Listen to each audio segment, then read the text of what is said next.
was looking through the pages of this book. I can only imagine what it feels like to walk into a room that David has created, and now to think that I can do this as well. That's pretty awesome, right? I can create that ambiance, that mood. You know, one of the, what I hope people will take from the book is that the basic rules of how we do something are about authenticity, the scale, and the detail. And if we employ that in everything that we do, from our own table, oh my goodness. You know, that happens to be a wedding that was in New York for a girl who had the dream of being married under a cherry blossom tree. So everything has a real point to it. This is breathtaking. I'm so happy and a little jealous of those of you that got your hands on it, but what a purchase. You will not be sorry. Okay, we're moving on to our final item with David. And this is an extraordinary collection because they're like jewels for your tree, for your decor. It's 12 glass ornaments, right? You get the gift set or the boxed, a set. Everybody's getting 12, and they're all handmade. So everybody gets the 3 shapes included, the ball, the onion, and the finial, but all of them, even within the shapes, are different, and they're all handmade. So when I said they're like jewels, they really are like jewels for your tree. No two will ever be alike. I have them in the gold and in the red, and they come in the beautiful gift box as well. So, you know, the development of these Christmas ornaments are a huge important part of my decorating each year. And I care about the quality of them.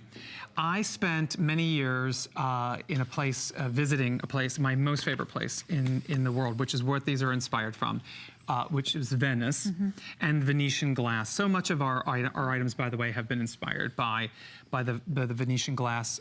And what we have done with these ornaments is that there are 3 different shapes. There's a finial shape, a teardrop shape, and an onion shape. And we have, but every single one of them are hand painted or hand decorated, and they're in 2 different color stories. We have a white and gold and silver story, and then we have this red story. The red story, we'll see how we really transform that a little bit later. But what is so beautiful is that if you actually, I want you to, actually, I'm gonna step here, give you something, because I want to show how, not only just using them on your, on the tree, but I've used them on the table today as, again, an extra little gift to your place setting. So we've used them, and because, you know, at the price of them, they become a wonderful little hostess gift. At the holidays, I'm the person who believes that it is not about the formality of how we do something, it's about the familiarity of how we do something. So a place card at a table is not a formality.